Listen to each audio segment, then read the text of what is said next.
c'est beaucoup de Libanais que les gens du travail. Les usines que tu vois ici, c'est les Libanais. Restaurants, Libanais. Tout ce que tu vas voir qui donne là, c'est Libanais. C'est vous qui allez mourir. C'est vous qui allez mourir. Quand on va chasser. Chassez-moi. Moi, je vois l'homme qui a me chasser. Pierre, mon bébé. Mon pays là. Chassez-moi. Ça va, monsieur le colonel. Ma petite, viens ici. La dernière fois, avec l'histoire des Hezbollah, j'étais stressé un peu. Tu es venu demander de pardon dans mon live. Il est pardonné. Ah, grand frère colonel, pardon. Je suis une jeune fille. J'ai dérapé. Il était pardonné. Mais il a remarqué un truc. Quand il y a des choses qui se passent, quand on parle des Libanais, toi tu sors. C'est ça que je vous ai dit, vous n'allez pas nous avoir, nous les Ivoiriens. Parce que vous ne nous aimez pas réellement. Vous faites semblant de nous aimer alors que ce n'est pas le cas. Tu vois, là encore tu es sorti. Ouais, c'est les Libanais qui donnent le travail. C'est les Libanais qui font ci, c'est les Libanais qui font ça. Tu es sorti pour venir parler de ça. Alors que c'est un truc, ça n'a rien à voir. On nous parle de politique. Toi, tu viens parler de qui a conçu les immeubles, qui a conçu les entreprises. Qui travaille dedans? Ce n'est pas les Ivoiriens. Pourquoi vous ne partez pas pour vos frères au Liban pour venir travailler dedans? Parce que vous savez que non. C'est nous, vous voulez exploiter. C'est de l'exploitation.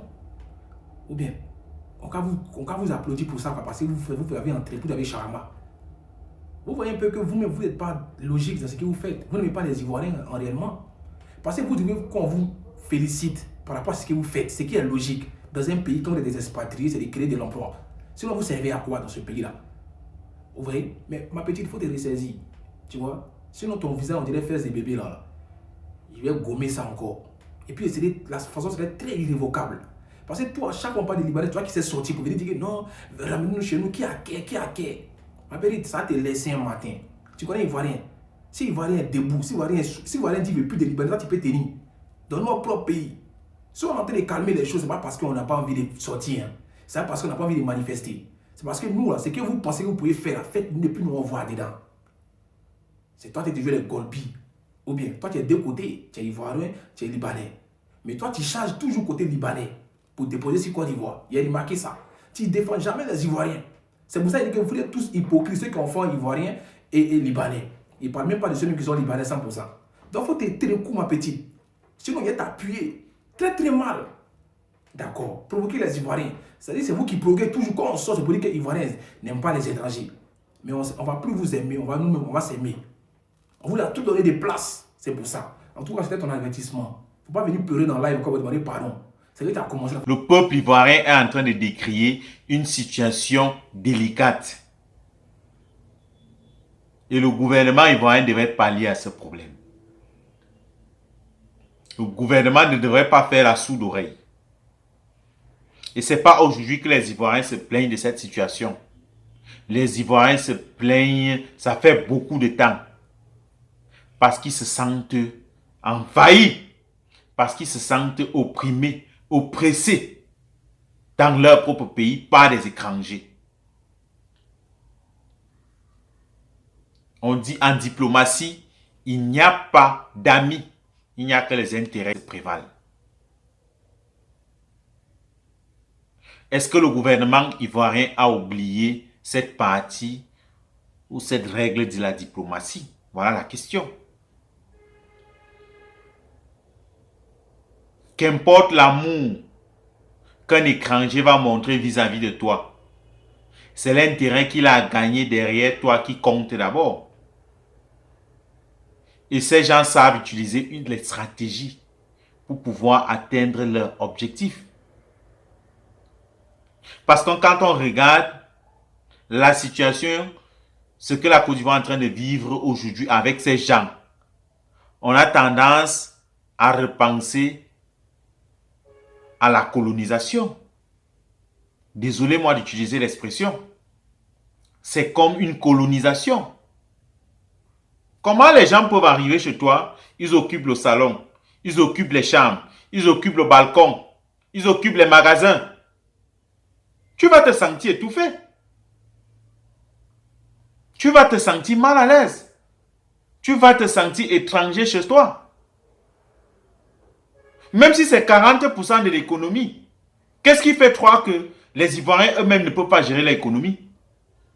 Si le gouvernement décide de créer des milliardaires ivoiriens localement, c'est possible.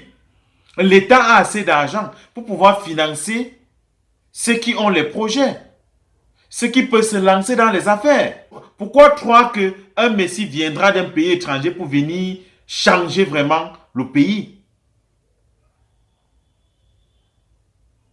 Mais le peuple crie. Les populations crient. Ils expriment leur mal-être.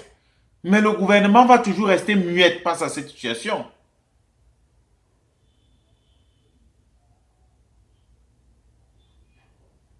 Qui sont ces gens?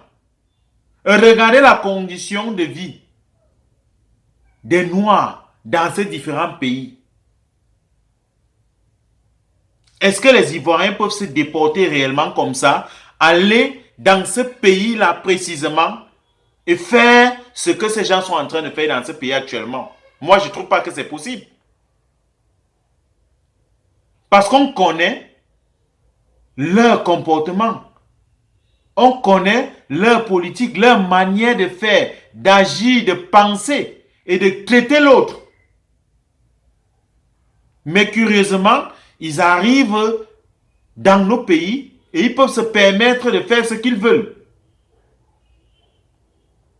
Et puis encore, ils réussissent à s'implanter, à fonder des familles. Et c'est là où ça devient délicat et très compliqué. Parce que ce sont les enfants ivoiriens qui vont se déchirer aujourd'hui. Tu es de mère ci, tu es de père ci. L'enfant est départagé, il ne connaît réellement pas quel côté défendre. À un moment donné, il va se retrouver en train de prendre le mauvais côté.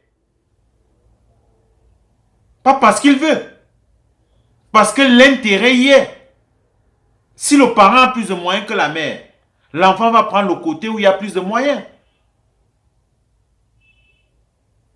Et c'est le problème que le pays est en train de vivre actuellement. Ils ont fait plusieurs sorties. Ils appellent, ils interpellent l'État.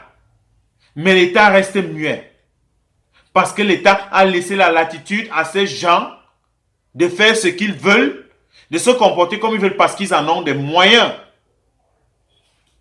Pourtant, l'État reste le garant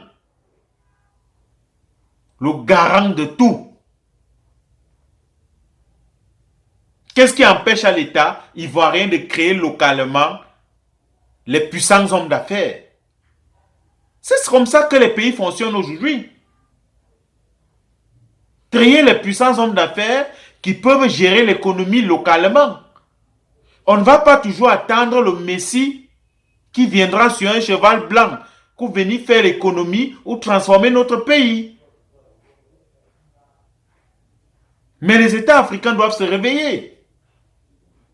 Le blanc ne vient jamais en Afrique pour nous faire du plaisir, nous donner des beignets. Ce n'est pas une affaire bisounours. Ils viennent ici pour leurs propres intérêts. Ces gens viennent ici pour leurs propres intérêts. Ils ne viennent jamais parce qu'ils aiment trop nos pays. Ils amassent de l'argent, ils envoient chez eux.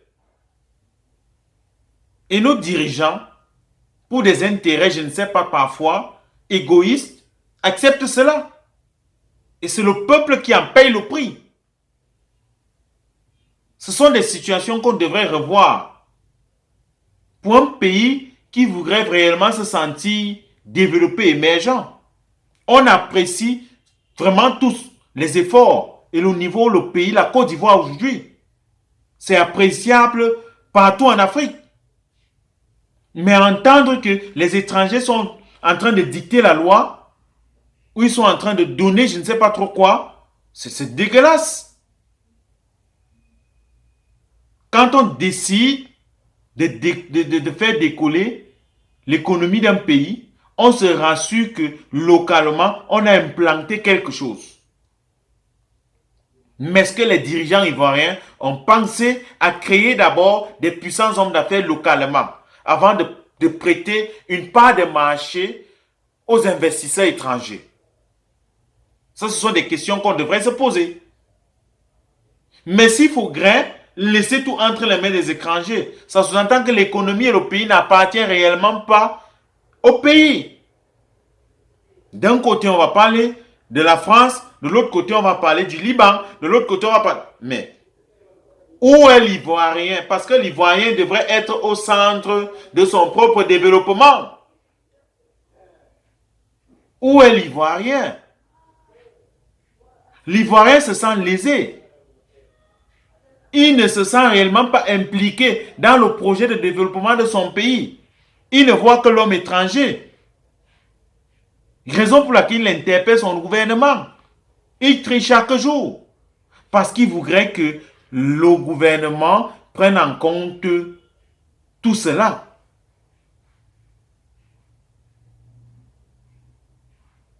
Ça, c'est penser un développement clé à la main. Ce n'est pas un développement clair en tête.